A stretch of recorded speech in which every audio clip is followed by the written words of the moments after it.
years, and I kind of change it, and it's just, I don't know, I've been thinking about it for the last 3 or 4 weeks, and I'm not on. Been thinking about this for the last 3 or 4 weeks, and I like this sermon mostly because of that guy right there, because some days that's exactly how I feel, just like that, you know? And so I can relate to that. You know, a lot of times contentment is something we have a hard time reaching because of the people that sometimes are around us and the people sometimes that we have to deal with and the things within our lives. We can find a lot of reasons to be unhappy. Would you agree with that? There's always a lot of reasons to be unhappy. We can gripe and complain about a lot, and we do. We're good at that. Whether it be something in the world or something in our lives, we have a way of finding those things. And they mess with our joy. They mess with our contentment. They mess with our being. And you and I as Christians, we need to find a way to deal with the here and the now, situations that surround us and that we have to deal with on a daily basis. And that's kind of what I guess this sermon is about. We have contentment deficit disorder. We all go through that in our lives. I think there's not a person in here that we don't suffer from this a little bit. We have a little deficit of contentment, don't we? And there's a lot of reasons that we do that, and there's a lot of things that we say, right? We have an inability to deal effectively with difficult people in our lives. You know, I've struggled with this a lot in my life, and I'm not going to say that I've got it all figured out, but I'm going to say that it's something we struggle with. We have a hard time dealing with difficult people, and it seems like we're always going to run into that. You know, the very first time I preached this sermon, and some of you in here heard this story, and like I said, that's a scourge of a preacher that's been here a long time. So, you know, I like it that you're very forgetful people, because sometimes you forget the stories that I tell. Sometimes I forget the stories that I tell. But, you know, the reason I did this sermon many years ago was we had gone to Branson, and we had gone on the Branson Bell, and the kids were little. I mean, they were young. This has been 25, 30 years ago. The kids were little, and we had sat down, and if you've ever been on that, there's these like rows of seats on the front, and then there's like tables on the back, but the front are like these rows. And this gentleman had purchased these tickets, and he was from the north, and he had that accent, and the family is kind of scattered out, and he was really upset about it. And he was really giving this lady on this ship a hard time. He was just right in her face and standing up, and everybody could hear, and he was complaining about his seats and complaining that, you know, his family was separated by these other people, and he'd bought these seats months in advance, and he just wanted it fixed, and she was, you know, sir, I can only do what I can do, and well, I need to speak somebody above you. Well, I'm the highest person on this boat, you know, you have to wait till we get back. Well, that'll be too late. And it was really getting out of hand. We were sitting right behind him, and we're just trying to have a good time, and all the time, and you have to know me, and you'd have to know me 25 years ago to fully understand this, because I was really a different person back then. And this whole time I was just fuming inside, you know. I'm like, this guy needs to sit down and shut up, and my kids are there, and I'm thinking, you know, I need to do something, but I need to do the right thing, and I'm thinking about what I'm going to do, and finally, and so these people, she asked these people to move so his family can sit together. Well, these people had enough of this guy, so they just refused. They're like, we're not going to move, you know.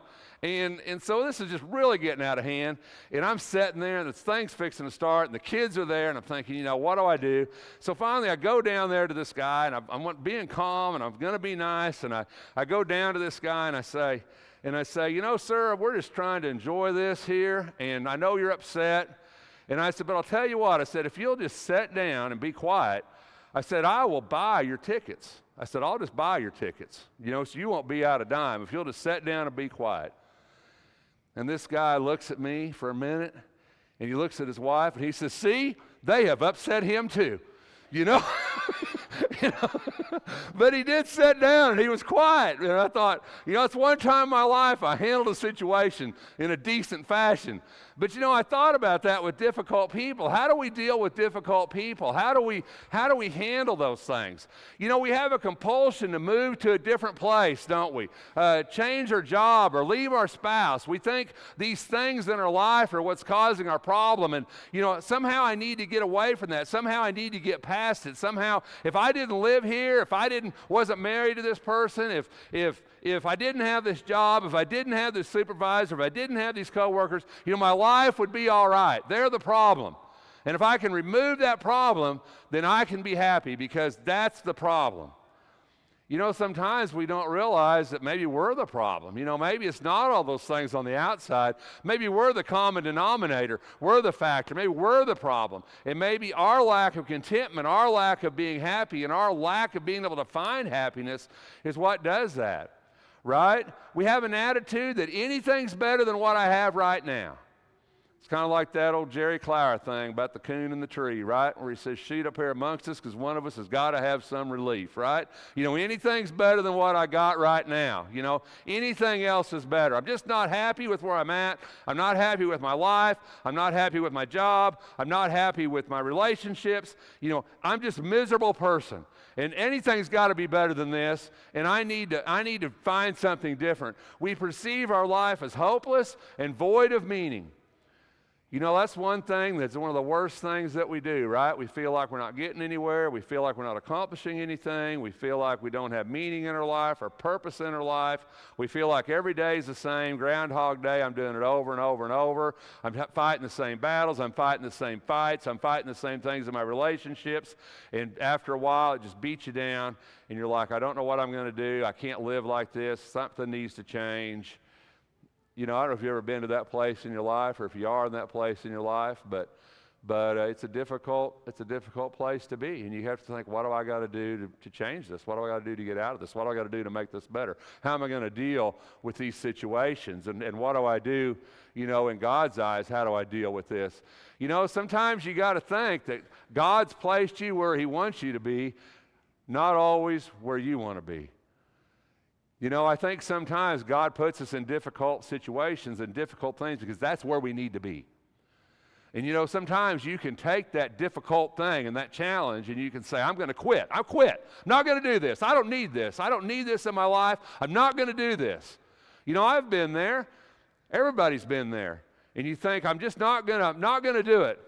But sometimes you got to realize that God's put you there because you need to be there. And you can be the change. You can make the difference. You're the person that can make things the way things need to be. You're maybe the only person that can do that. In order for my life to change, I have to change me. I have to change my attitude, my view, my outlook. I have to change the way that I see me. When I look at the life of Christ, and I was thinking about this a lot this week. When I look at the life of Jesus, Jesus was put in a place, in a position. And I understand that was God's plan, and I understand that God's will, but if you really put yourself in the place of Jesus Christ, He was in a difficult position almost every day of His life, right?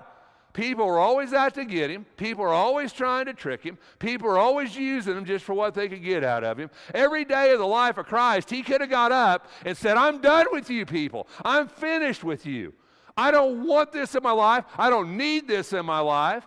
I don't want to deal with you Pharisees. I don't want to deal with you scribes. I don't want you people always wanting something from me. Just leave me alone.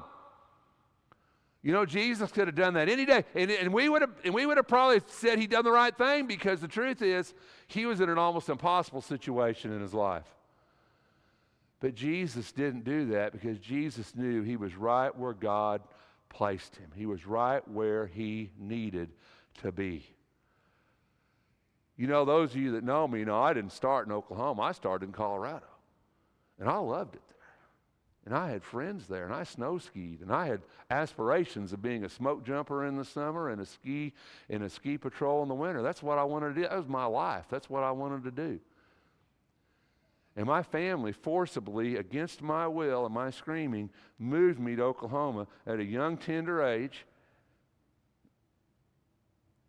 And I didn't want to come here. I didn't want to live here. I had no aspirations to be an Oklahoman in my life. But now I can't imagine being any place else. God placed me where He needed me to be. The truth is that you can change so much with your life and your attitude and your being and who you are and the influence that you have if you just allow God to do that with you.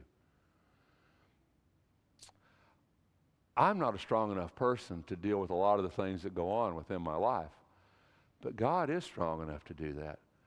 You know, sometimes I feel like I'm that little turtle. I'm up on top of this post and, you know, I can't do anything, can't help myself. But the truth is that God never asked Rex to help himself. If God puts you up on that pole, you know, he's going to come along and take you off and put you where you need to be. God's going to take care of you. Why are you where you're at? Why are you involved in the things you're in? Because God's put you there. And the truth of it is that regardless of what you think, the place God puts you is often going to be next to a difficult person or a difficult situation. Whether it's in your work, whether it's in your family life, whether it's in whatever you do, God's going to put you in a difficult place. And the reason is because you are the change that God expects you to be in people's lives. God doesn't put you there because he hates you. God puts you there because he loves others.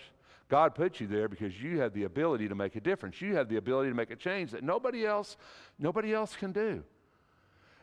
You know, old Bill Banks said something one time that's always stuck with me. And he says, you know, I'm not necessary, but I'm required. And that's always stayed with me in my life. I know that I'm replaceable. Anything that I do in this world, somebody else can do. I know that. But I know one thing. Nobody else is going to be me.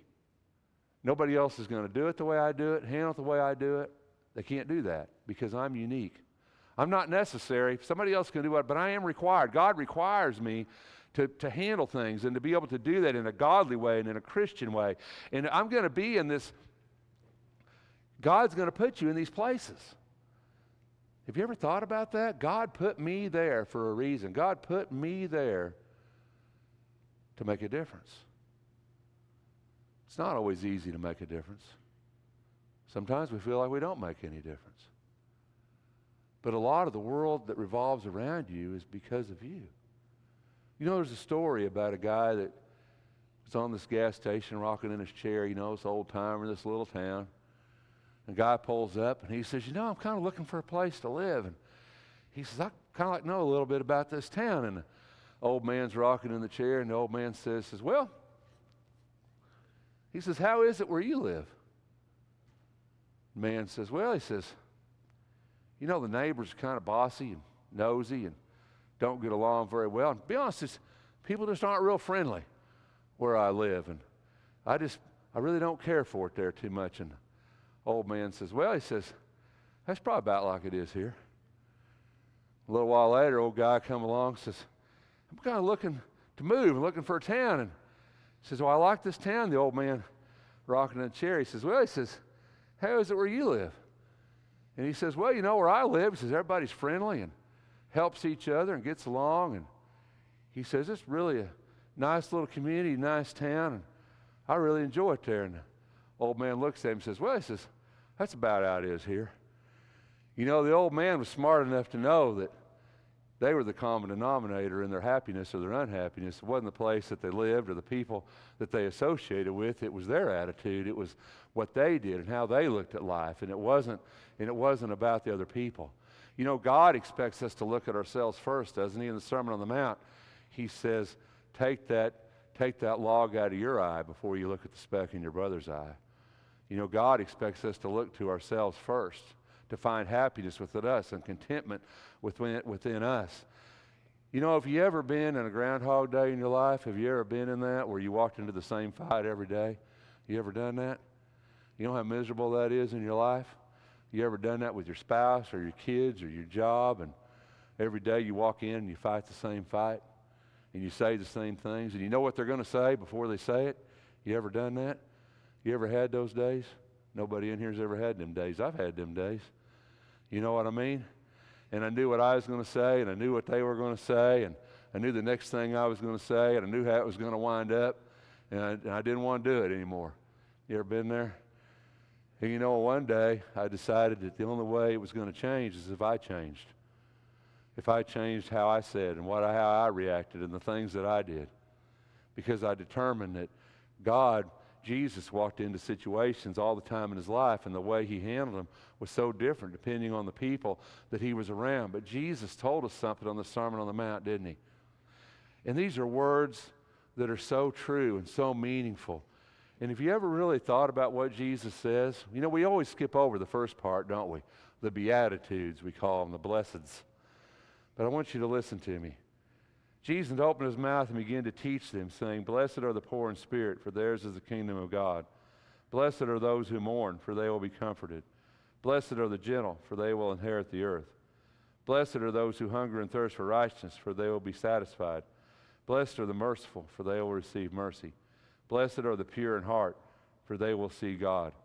Blessed are the peacemakers, for they will be called sons of God. Blessed are those who have been persecuted for the sake of righteousness, for theirs is the kingdom of heaven. Blessed are you when people insult you and persecute you and falsely say all kinds of evil against you because of me. Rejoice and be glad." You know, I want to tell you something about this that I didn't see for a long time in my life.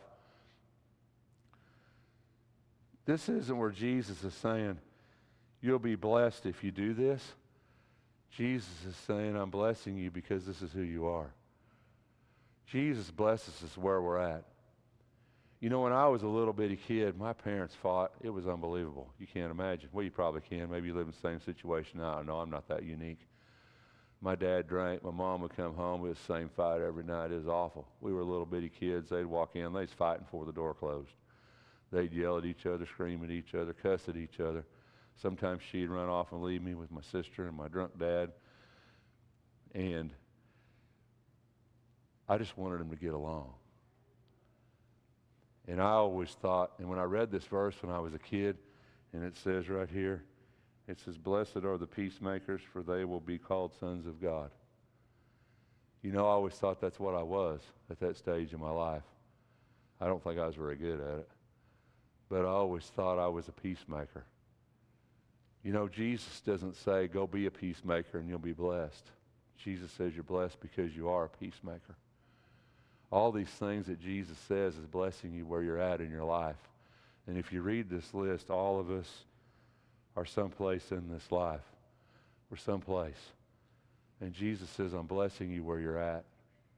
You know, you're not always in a good situation. Maybe you're not always in a loving family. And maybe you and your spouse don't always see eye to eye or get along. And maybe you have problems with your children. I don't know. Maybe it's your work. I really don't know your life that well. But the truth is, Jesus says, wherever you're at in this, I'm blessing you. And if Jesus can bless me wherever I'm at in anything of my life, then I should be able to live it in a godly way, because Jesus is saying, if you do this right, I'm going to bless you for doing it right. And so at that point, we have to start asking, how can I be right? How can I be that person that God wants me to be? How can I react in a way when the people are angry around me and when the arguments are going on and the fights are happening? And how can I be that person who can be a peacemaker in that? How can I be that person who can change the way people act around each other? You know, have you ever been in that situation where everybody around you is mad and everybody's around you fighting, and you know what you do? You want to get right in the middle of it, don't you? You want to get right in the middle of it. But you know you got to be that person. You need to be that non-anxious presence. And I don't know if you know what that means or not, but it means you're that person that has faith and confidence in yourself, and you have a belief in yourself and a belief in God, and you're going to be a non-anxious presence in the midst of all the chaos that's going on around you. You're going to be that person that can do that.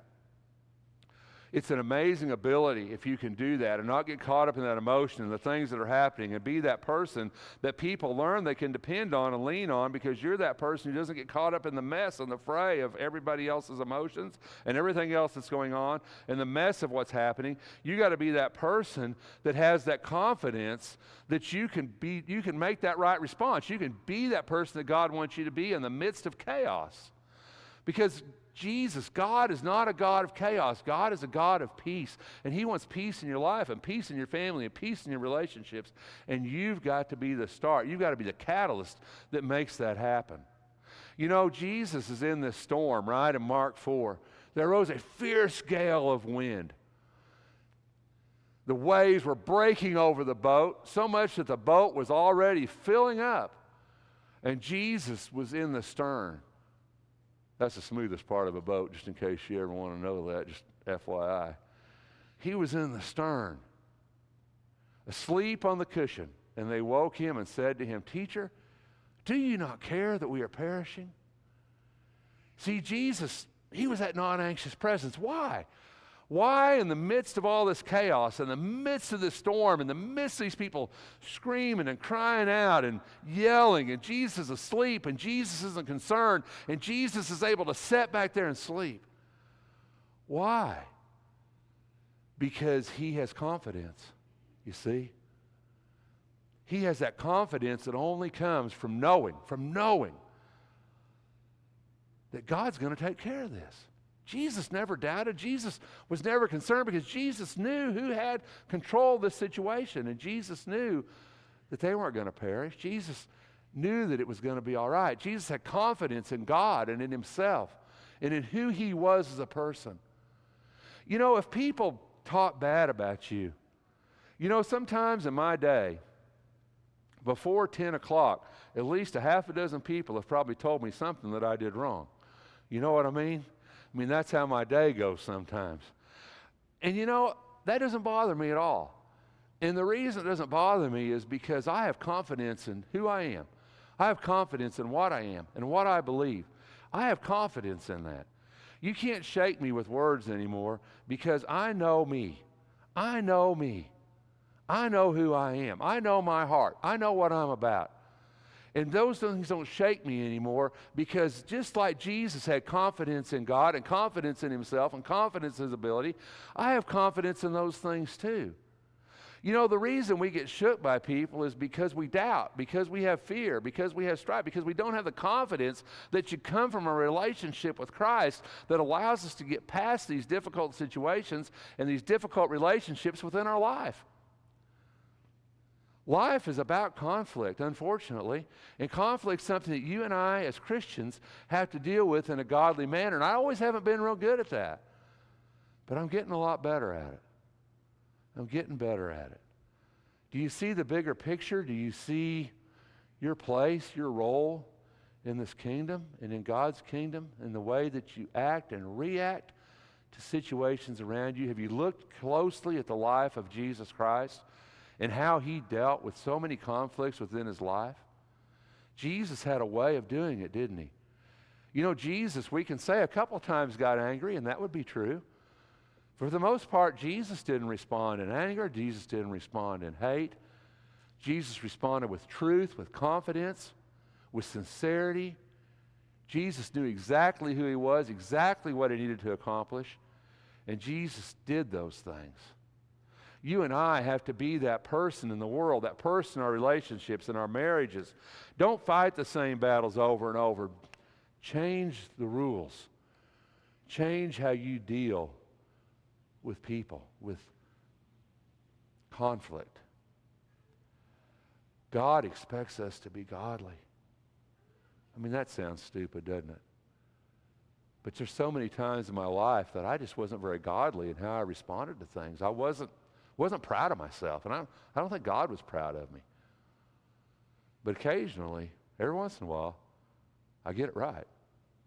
And when I do, I think God's really happy with me, and I think I'm happy with me. The idea of having peace within the storm, peace within yourself, it comes down to knowing you and knowing your God and having confidence in who you are. The world can't shake you if you stand in the truth of who you are. You know, this passage in John has always baffled me. I mean, I've looked at it a lot, and I always come away and kind of wonder about it, I guess. Jesus was saying, believe, if you continue my words, you're truly disciples of mine.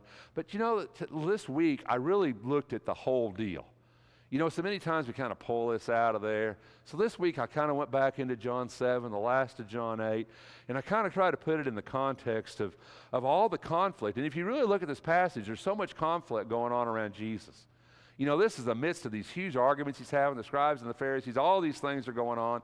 All this conflict's going on. And Jesus, in the midst of all this thing, starting in 7 and ending at the end of 8, in the midst of all this thing, Jesus comes to there and he says, you will know the truth, and the truth will make you free. And you know what the truth is? It's Christ, right?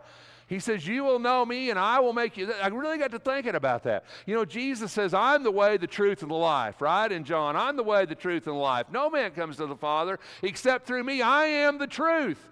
And in John 8, Jesus says, you will know the truth. You know, I've always wondered about that. You know, what truth are you talking about? You're talking about the truth of your word, talking about the truth of the commandment, talking about the truth of God. He's talking about himself. He says, you'll know me. You'll know me. You'll know the truth. And that's what's going to set you free. You know, as long as you're standing on that side of the line, as long as you're standing on truth, as long as you're standing in the confidence that you have in yourself, and as long as you know you're right, you can take a tremendous amount of abuse. A tremendous amount of abuse. Without it bothering you.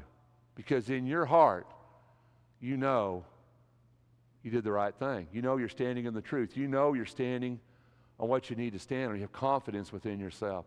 You know what bothers me is when I'm wrong.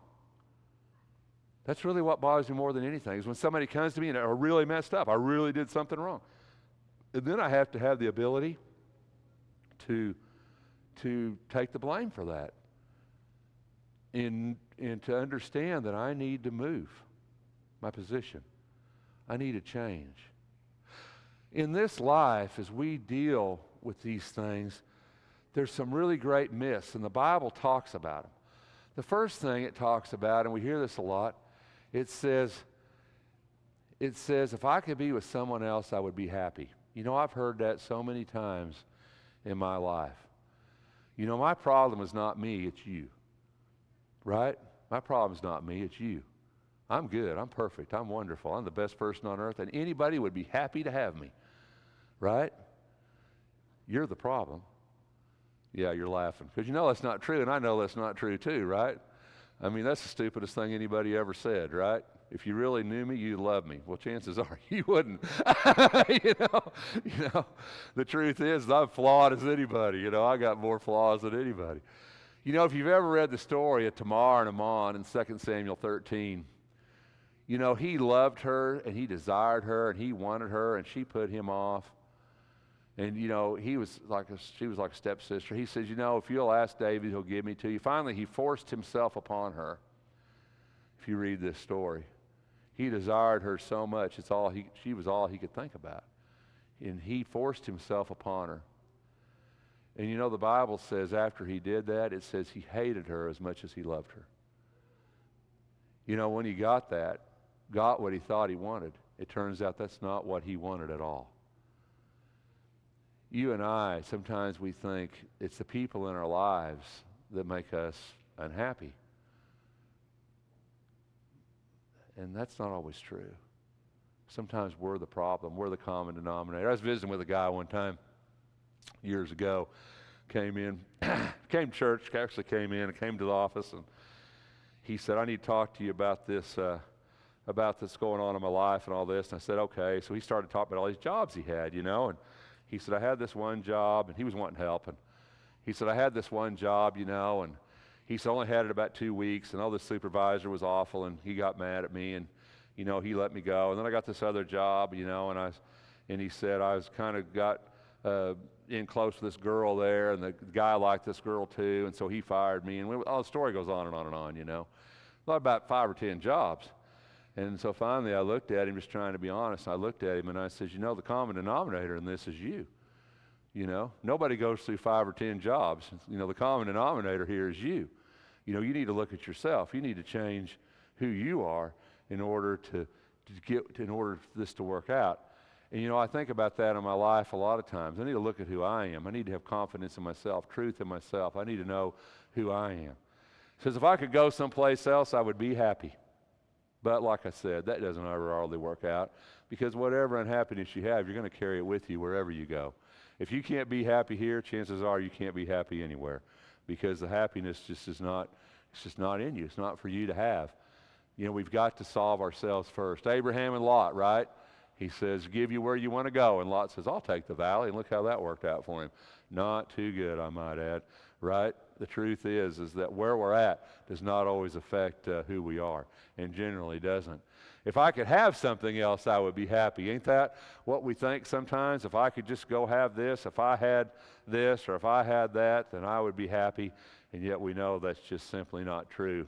Solomon tells in Ecclesiastes, right? Vanity of vanities, all is vanity. But I will tell you some truths, or maybe truths that I think are true. And this is what I would tell you this morning. I would tell you, number one, if it will come up, I would tell you godly commitment is not dependent on externals. You know, we talked last Sunday about contentment and being content with God and content with who we are. And I'm going to tell you, godly contentment does not depend on externals. I have to be happy with me. I have to find that within me. I have to have confidence in myself. I have to know my heart. I have to be a person that I love. You know, that sounds conceited, doesn't it, to say that? But it's true. If I don't love me, how can anybody else love me? I have to be a person that I respect. If I don't respect myself, how can anybody else respect me? I have to be a person that I want to be, that I need to be. I've got to be able to look at myself from the outside and say, Rex, you're doing all right.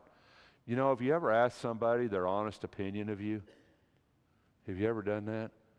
Have you ever went to somebody you really trust and say, tell me what you think of me? Honestly, tell me what you think of me. What would they say? Would they say, how would they look at you? Would you be proud? Would I be proud? You know, it matters, doesn't it? It matters how people perceive us, because how people perceive us is often how we should perceive ourselves. You know, hate breeds hate. I've learned that more in my life than any other. I've been an angry person most of my life. I really have. And hate breeds hate, and anger breeds anger. It just does. You've got to change the narrative to the unexpected. You just have to. When people come at you hateful, you need to come back with love. When people are angry, you need to have compassion. You need to give them what they don't expect. You know, I've dealt with angry customers a lot in 40 years. I really have. I've had people come in and scream at me. And you know, the best thing I found to do that is to listen to them, is to give them the unexpected. Give them what they desire. Give them what they want sometimes. Don't argue with them. Admit your fault. Admit your error. Be that person who is willing to take responsibility. Change the world. Change your response. If you walk into the same battle with the same person day after day after day, then change the narrative. Change how you approach them. Change how you deal with them. We have to be different in order to change things. You can only control you. You know, of all the things I've learned in my life, that's the most valuable lesson I've learned. I'm the only person at the end of the day that I can control. I can't control my wife. I can't control my kids. I can't control you. I can't control my employees half the time. I can't control anybody that's around me. The only person I can really control is me. My response to the situation, how I handle something, how I deal with it. You know, God calls us to be better people. He calls us to be more than we think that we can be. I remind myself of that every day. Jesus Christ didn't die so that I could be a good Rex. Jesus Christ died so that I could be like him. And I tell myself that every single day. Don't ever try to be the best Rex, because the best Rex will never be good enough. Try to be like Jesus. Try to act like him. Try to walk like him. Try to talk like him. Try to be the person that you need to be in people's lives. If you can do that, you can change your world. We don't always get a chance on where we sit. We don't always get a chance on who it's next to. We don't always get a choice. But the one thing that God gives us a choice is in how we react to any given situation in our lives. We have that choice. So if you want your world to change, then change you. Because the world is always going to be the world. but we are supposed to be Christ in this world. And that's who I want us to strive. That's who I strive to be. I'm not always successful in this. It doesn't always go the way it should go. But I continually try to be better. And I hope that you do too. If we can help you in any way this morning, won't you let it be known while we stand?